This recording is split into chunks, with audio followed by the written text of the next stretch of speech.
Priatelia, videl som, že viacerí z vás ste tu, alebo celkom značná časť ste tu prvýkrát. A mojou takou úlohou na tejto našej akcii, ktorú sme vymysleli pred tými 6 rokmi, je vždy vás uviesť tak trošku do obrazu a povedzme aj upozorniť na veci, ktoré by ste mali zohľadniť pri tom, ako budete počúvať našich ctených vystavujúcich a ich vlastne posudzovať ich technológie, ich riešenia a ich produkty. Pre dnešok som si ale pripravil, povedzme, tému, ktorá možno bude triafať trošku možno tie citlivé stránky a prosím, vezmite to ako nejaký príspevok k tomu, aby sme nad týmito vecami, ktoré neúplne fungujú, sa zamysleli alebo prípadne premyšľali, čo s nimi. A nazval som to Zmena perspektívy a mňa inšpirovalo blog mimochodom Donalda Clarka. Ak ho nepoznáte, doporučujem ho sledovať. Je to autor a konzultant, ktorý sa venuje práve vzdelávacím technológiám. A on napísal veľmi zaujímavý blog potom, ako navštívil jednu z najväčších a možno aj najvýznamnejších konferencií Learning Technologies v Londýne. A ten blog je taký trošku rozpačitý, pretože napísal tam niečo v takom zmysle, že si uvedomil, že koľko máme super inovatívnych prístupov, veľmi sofistikované technológie, ale zdá sa mu, a myslím, že mu môžeme dať za pravdu, že ten svet firemného vzdelávania ako keby stále išiel v tých ustálených koľajách a povedzme používal tie staré prístupy s novými technológiami. A navyše tam bola ešte aj veta, ktorá ma úplne tak ako zasiahla, úprimne už pol roka nad tým premýšľam. Bola tam veta, že málo kto z našich cieľových skupín má rád to, čo robíme. Málo kto sa poteší, keď mu príde mail, že má absolvovať ďalší kurz. A to sú veci, ktoré si musíme asi otvorene v tejto našej komunite povedať, že musíme k ním nejako pristúpiť. No a skúšal som ten pol roka vlastne nazbierať materiál, aby som mohol vám ponúknuť určitú zmenu perspektívy. A rozdiel som to do takých 3 oblastí. V prvom rade by som sa povenoval tom, ako funguje L&D a čo jednoducho by sme mali do istej miery zmeniť. Na druhom mieste budú samozrejme tie technológie a v neposlednom rade samotný tí, kvôli ktorému to robíme, teda tie naše cieľové skupiny, tí naši učíci sa. No a čo sa týka L&D, len na dokreslenie toho, ako to asi vyzerá, ja doporučujem, tohto roku sme vo firemnom vzdelávaní nadviazali na ten report SEDUA z roku 2022 a urobili výskum, kde máme pomerne jasnú predstavu o tom, aká je asi situácia v L&D v Čechách a na Slovensku. Aj keď mám pocit, že úplne sa nejako nevymýkame tomu, čo sa rieši v globálnom svete.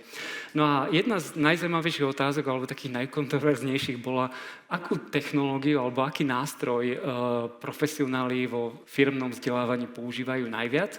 A je to Microsoft Excel. A tento výsledok ako naozaj môže rozprúdiť veľmi zaujímavú debatu. Čo to teda znamená? Jeden taký optimistický pohľad je, že je to perfektné, lebo ten Excel používajú profesionáli vo vzdelávaní na analýzu dát, analýzujú efektívnosť vzdelávania a povedzme aj, aký dopad má to vzdelávanie na produktivitu alebo performance ich zamestnancov. Druhý, ten horší alebo povedzme realistickejší scenár je, že vlastne ten Excel je trošku aj synonymom toho, čo L&D v skutočnosti robí a to je vlastne nejaká organizácia a administrácia vzdelávania. To znamená, že ten Excel sa používa skôr na prezenčky alebo prípadne nejakú evidenciu toho, kto čo absolvoval a kedy to má absolvovať znova. Nechám na vás, aby ste to povedzme aj podrobili nejaké sebareflexii, na čo to vlastne používate, ale je dobré vlastne vedieť, že práve tá trošku stará optika, ktorá v L&D stále funguje, potrebuje určitú zmenu perspektívy. No a prvou takou zmenou, ktorá je strašne dôležitá a je to aj vlastne v súvislosti s tým Excelom, sú dáta. Priatelia, mám takú skúsenosť, že viacerí práve profesionáli vo vzdelávaní tie dáta považujú za niečo mystické alebo niečo ako z Matrixu, kde sa vlastne nejaké kódy ako generujú na pozadí. V žiadnom prípade to tak nie je. Dáta sú jednoducho informácie o tom, čo sa deje a akým spôsobom sa povedzme situácia vyvíja. Ak, povedzme, tie dáta nepoužívame, pripravujeme sa o najsilnejší argument, ktorý voči biznisu máme, že vlastne naše snaženie prináša nejaký efekt. A tieto dáta sú strašne dôležité a pritom dnes máme nástroje, ktoré nám umožňujú ich spracovávať v podstate veľmi jednoducho. Prvou takou oblasťou, na ktorú chcem upozorniť a použijem ten starší SEDUO výskum, je, že u nás v Čechách a na Slovensku väčšinou sa meria iba prvotný feedback po absolvovaní vzdelávania. To znamená ten dojem zo vzdelávania. Ako vidíte, robí to 83% tých respondentov. Iba 19% skutočne používa dáta. To znamená, že porovnáva dáta pred a po, všíma si, povedzme, ako stúpla výkonnosť zamestnancov po nejakom tréningu a podobne. Ja by som si veľmi želal, aby to bolo úplne opačne, pretože keď sledujeme iba ten feedback, je to vlastne len akýsi prchavý dojem. Ono je taká dobrá pripovídka na to, že je to ako keby ste dlhoročné manželstvo posudzovali podľa toho, ako sa vydarila svadba. Proste dáva vám to len nejaký vlastne dojem z nejakého časového rámca, ale vôbec nie nejaký výsledok. Toto je strašne dôležité a nedivím sa, povedzme, manažmentom firiem alebo tomu vedeniu, že povedzme, k tomu vzdelávaniu sa vlastne investične stavia tak trošku odťažito, pretože nemáte v ruke žiadny argument, že skutočne to vzdelávanie, ktoré robíte, nejakým spôsobom funguje. Takže minimálne na toto sú tie dáta dobré. Druhou takou oblasťou, ktorá asi mnoho ľudí asi možno trošku naštvem, je rozvoj alebo development, kde veľmi často sa mi zdá, že sme sa posunuli do, povedzme, takej roviny, že ten rozvoj je takmer ezoterický vo firmách. Nechcem sa nikoho dotknúť, ale povedzme to, že pozvete bývalého športovca, aby porozprával o tom, ako vyhrával svoje závody, môže byť zaujímavá a inšpiratívna vec, ale aký to má skutočný dopad na produktivitu a efektivitu vašich ľudí, by som celkom pochyboval, ak na to nenadväzujú nejaké ďalšie vzdelávacie aktivity. A takisto inak ten development, inak keď si spomenieme na ten predchádzajúci slajd, kde sa hodnotí to vlastne ten dojem, tak inak keď ste si všimli, aj samotní lektori na to naskočili. Tí budú robiť všetko preto, aby ste im dali dobré hodnotenie, že sa dobre zabavili a tak ďalej. Ja vždy vravím, že keď chcete ľudí zabaviť, pozvite kúzelníka a bude to ako jasné. Ale tým pádom to trošku deformuje aj samotný ten rozvoj a takisto aj samotní ľudia vlastne vnímajú ten rozvoj ako mal by to byť môj osobnostný rozvoj a zaujímajú ich témy, ktoré sú, povedzme, nad rámec ich pracovných povinností, osobné a tak ďalej. To je všetko v poriadku, ak by to bolo nejaké doplňujúce, voľnočasové alebo nejaké vzdelávanie, ale naozaj, keď sa bavíme o firemnom vzdelávaní, development má byť o úplne iných veciach. Kam to vedie, je nový pojem, ktorý by som vám rád predstavil, educrastination, keď vám to pripomína prokrastináciu, tak to je presne, kde ľudia trávia voľný čas alebo aj pracovný čas na sociálnych sieťach a neviem, na internete a tak ďalej.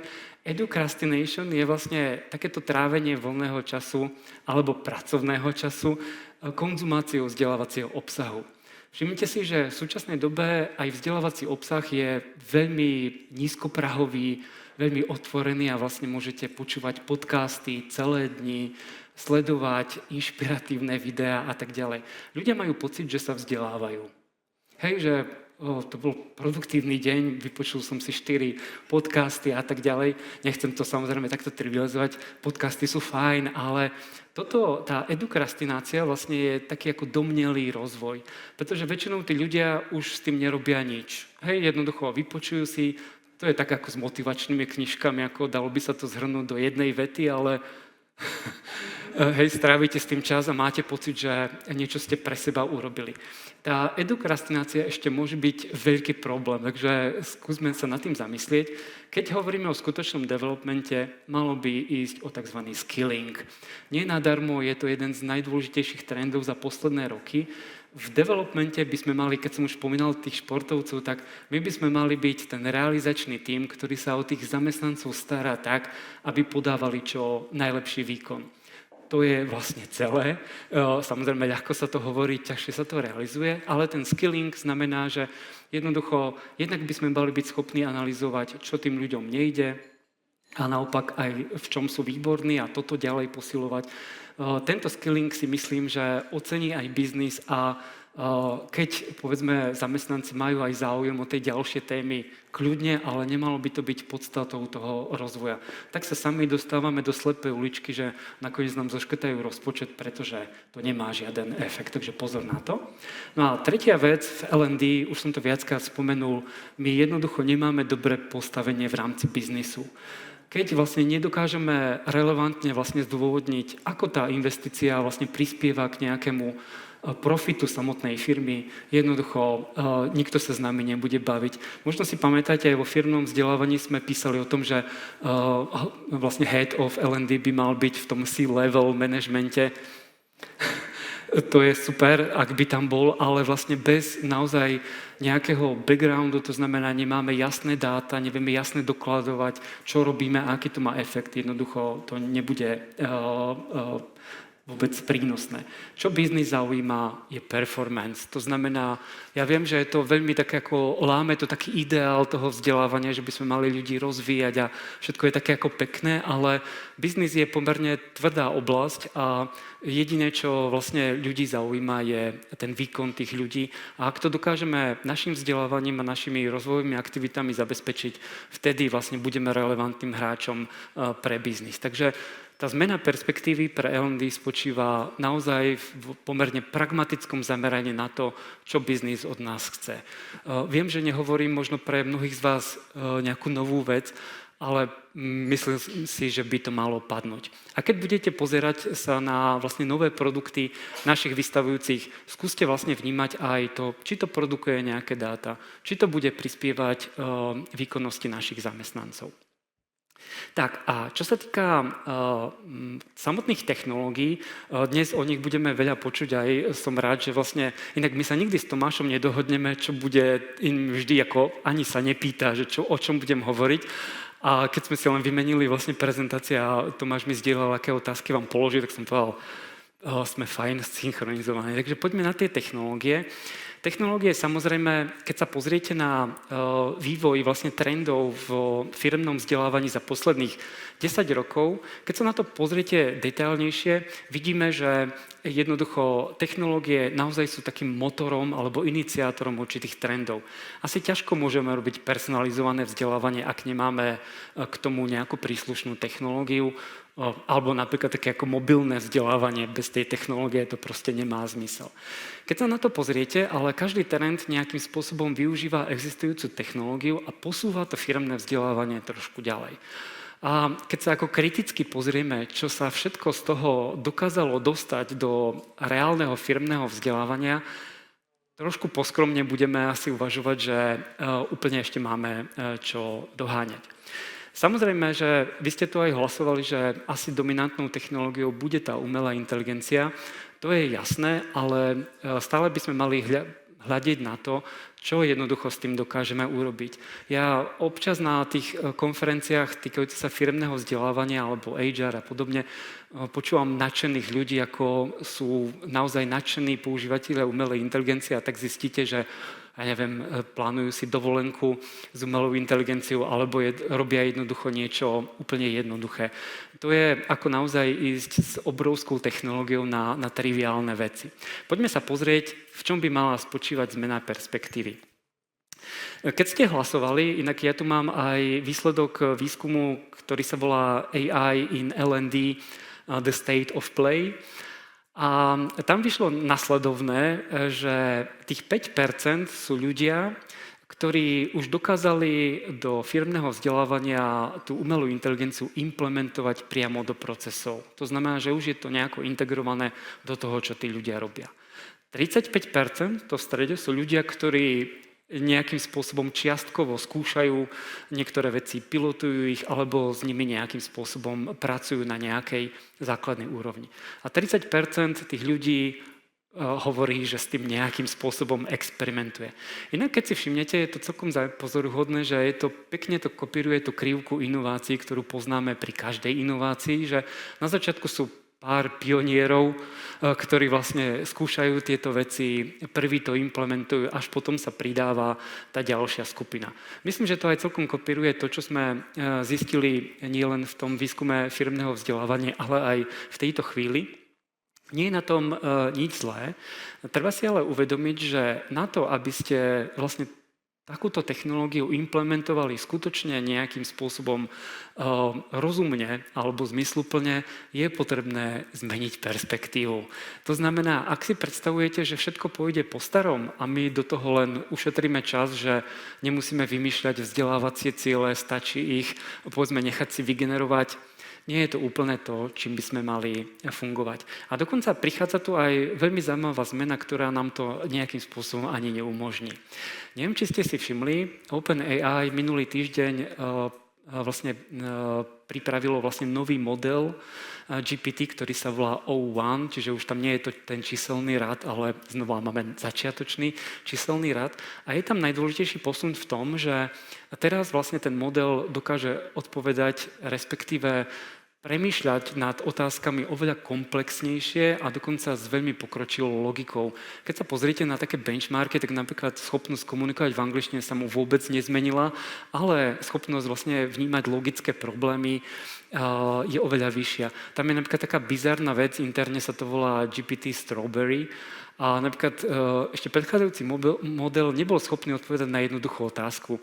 Koľko písmenok R sa nachádza v slove strawberry? Tvrdil, že 2. Tí, čo trošku viete anglicky, viete, že to nie je pravda. A to je jeden zaujímavý logický model alebo problém, kde vlastne aj sofistikovaná technológia úplne zlyháva.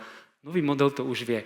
Ale najdôležitejšia zmena je, že snaží sa zmeniť nie, aby odpovedal na naše otázky, ale ponúkal nám už dokonca hotové, povedzme, myšlienky alebo nápady, ktoré môžeme, povedzme, implementovať. Čiže od toho ako urobím kontingenčnú tabuľku, keď sme tu mali Excel, namiesto toho sa opýtate, tu sú dáta, aké opatrenia by sme na základe nich mali prijať. Čiže úplne sa vlastne vynecháva ten procesný nejaký element a ten systém už je schopný viac menej komplexne na tieto veci odpovedať. Ak vidím vydesené tváre, ospravedlňujem sa, ale tak to asi pôjde. A týka sa to aj nás. Doteraz sa stretávam s tým, že profesionáli vo vzdelávaní väčšinou chcú s umelou inteligenciou vytvárať obsah. Čiže vytvoríme krásne video, spracuje nám to text. Jasné, všetko super, ale v súčasnosti si môžete položiť otázku, prečo by sme pre našich učiacich sa mali generovať nejaký obsah, keď koniec koncov si ho môžu vygenerovať sami. Že? Predstavte si, povedzme, situáciu, že zamestnanec sa opýta, ako mám riešiť spracovanie týchto dát. Otázka, ktorú by položil svojmu kolegovi, systém dokáže nejakým spôsobom na to odpovedať. Nemusíte jednoducho vytvárať nejaký obsah video, ako vytvárať kontingenčnú tabuľku v Exceli. A toto je taký veľký shift, ktorý asi musíme hodne spracovať, pretože nám to úplne ako vytrháva naše tromfy, že vieme vytvárať veľmi rýchlo, veľmi lacno nejaký vzdelávací obsah. Môžeme to posunúť do role, že si to vlastne samotní učiaci sa môžu vytvárať, ako to budú mať záujem. Dokonca si môžu povedať, chcem to v shakespearovských sonetoch, ako mám postupovať pri tomto. A je to možné. Čiže od toho obsahu sa skôr vlastne dostávame k tej akcii. Čiže toľko vlastne k technológiám, tie ponúkajú veľmi zaujímavý vlastne taký tlak na nás, aby sme naozaj boli schopní meniť to, akým spôsobom premýšľame o týchto veciach. No a poďme nie v poslednom rade na tých najdôležitejších, a to sú samotní učíci sa, teda tie naše cieľové skupiny, ktorým je všetko naše snaženie určené.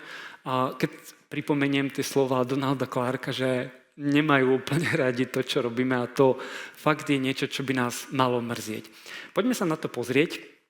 A tí, ktorí sú tu z Andragoviky, tak sa budeme usmievať, pretože si dovolím vyťahnuť ako keby zastarané, povedzme skoro 60 rokov staré múdra Malcolma Knowlesa, ktorý mimochodom zakladateľ Androiky. Áno, odfoďte si to, je to dobrý nápad. V podstate 4 veľmi jednoduché princípy, ktoré ja doporučujem použiť ako taký checklist. Jednoducho, ak vaše vzdelávanie nespĺňa niektorú z týchto požiadaviek, Dospelí už sú celkom schopní si povedať, toto úplne nie je pre mňa, toto nie je, čo chcem. A je zaujímavé, že my sme niekedy natoľko zainteresovaní alebo očarení, povedzme, tými novými technológiami, že zabúdame na tú skutočnú podstatu, prečo to robíme a k čomu to má viesť. Ja by som si dovolil, povedzme, to trošku rozviesť aj v čom by mala spočívať tá zmena perspektívy. Sa k tomu ešte vrátim, keď chcete. Totižto, napríklad z výskumu SEDUA z roku 2022 my môžeme byť veľmi optimistickí. Keď sa na to pozriete, 42% ľudí z veľkých firiem, respektíve 56% z menších firiem sú motivovaní sami od seba. Čiže vôbec nie je pravda, že tých ľudí musíme nútiť, musíme ich nejakým spôsobom motivovať, musíme ich nejakým spôsobom naozaj dať im to povinné, aby to všetci zvládli. Ako na to asi budú reagovať dospelí, nie je žiadnym tajomstvom. Druhá skupina ľudí, okolo 30%, jednoducho radi sa budú učiť, ak to bude pre nich užitočné. Dokonca v tom reporte SEDUO je, že ľudia nenávidia tzv. Učení do zdi. To znamená, že chodíte na tréning, vyvíjate nejaké úsilie a nič sa nestane. Vôbec sa nič nezmení vaša práca, nemáte to kde použiť, jednoducho je to úplne zbytočné. Toto je demotivátor číslo 1. A potom samozrejme máme skupinu okolo 27%, ktorá, pokiaľ to nie je povinná, to nebude robiť.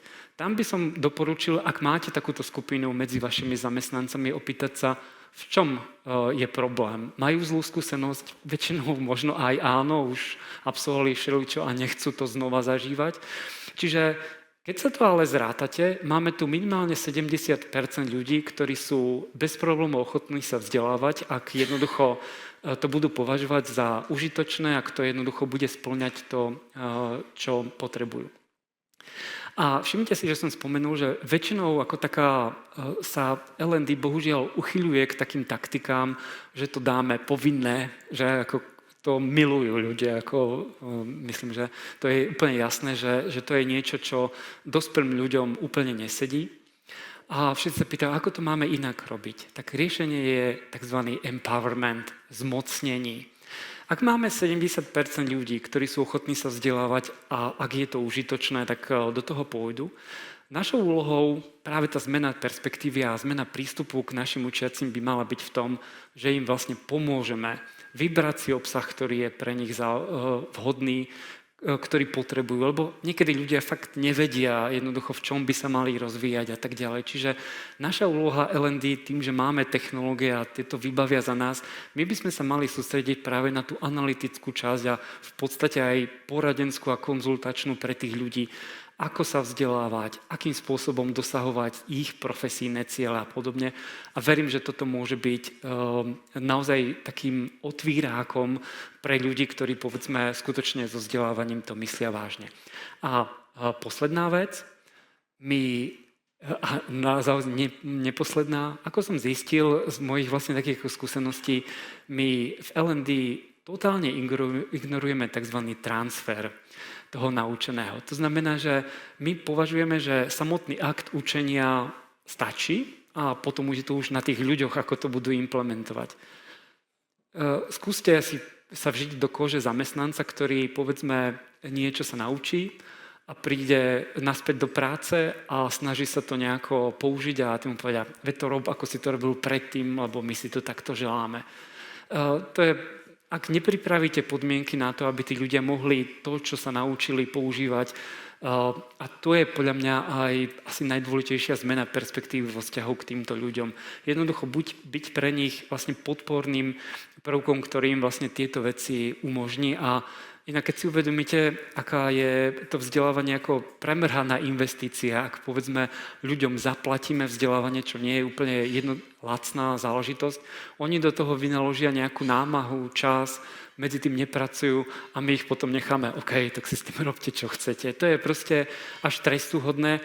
A to je presne ten aj možno taká zmena, možno to vnímate, že naozaj vnímať vzdelávanie v súčasnej dobe ako benefit je naozaj kontraproduktívne, pretože oveľa viacej je to investícia, ktorú by sme mali ochrániť. Ja si neviem predstaviť, že by marketingové oddelenie uviedlo nejakú novú kampaň na podporu produktu a vôbec sa nezaujímali, ako to vlastne ako funguje a podobne.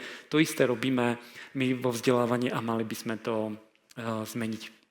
Tak, a keďže mi čas plynie, prosím, len na záver, keď budete sledovať našich zaujímavých vystupujúcich a my ich produkty poznáme, skúste ich aj, keď si budete povedzme, OK, toto by niečo bolo pre nás, skúste aj vlastne premyslieť, akým spôsobom to budete implementovať, akým spôsobom to zapadá, povedzme, do vašej stratégie vzdelávania a akým spôsobom to, povedzme, nadväzuje na technológie, ktoré máte, alebo dívate sa dostatočne dopredu na to, čo prichádza. No a samozrejme, to by som bol úplne nadšený, keby ste za tým všetkým super technológiami videli vlastne tých koncových užívateľov, to znamená samotných ľudí, ktorí budú sa z toho učiť a či budú jednoducho to považovať za produktívne pre nich. Ja vám budem držať palce a teším sa na to, čo uvidíme dnes. Ďakujem.